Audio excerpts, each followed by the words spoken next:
আজকে দুপুরবেলা এসেই দেখছি পিটু বেশ সুন্দর করে জুত করে খাবার দাবার নিয়ে বসে গেছে। আসলে মাংস ভাতের দিন একটু ভালো খায়। ও মা বিকেলে প্রচণ্ড ঝড় বৃষ্টি, প্রতিদিনকার একই ঘটনা। তবে হ্যাঁ, গরমকালে এটা একটা শান্তির বিষয়, একটা আনন্দের বিষয়। খুব আরাম লাগছে, চারিদিকে জল বৃষ্টি। পিটুও খুব আনন্দ পাচ্ছে, গরমে একটু স্বস্তি পেয়েছে। এই যে আমাদের লিচু গাছ আম গাছ সব পড়েই যাচ্ছে, সামনে একটু জল জমেছে, তার মধ্যে পিটু নৌকা বানিয়ে বানিয়ে ভাসাচ্ছে। ছোট্ট একটা ছাতা নিয়ে গেছে, ওর বাবার সাথে গেছে।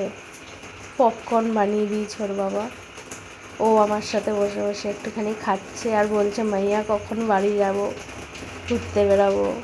সন্ধে হয়েছে, বৃষ্টিটা থেমেছে। পিটু ওর বাবার সাথে আর আমার সাথে একটুখানি চপ কিনতে গেছে। শীতের দিন ঠান্ডার দিনে না চপ টপগুলো খেতে ভালোই লাগে, ভাজাভুজি আসলে খেতে ভালো লাগে। পিটু চপ দেখছে, ও আর আমি মিলে একটুখানি চপ খাচ্ছি। ও তো ছোটো, খেতে পারে না বেশি, ওই আর কি মুখের একটু স্বাদের চেঞ্জ, এই আর কি।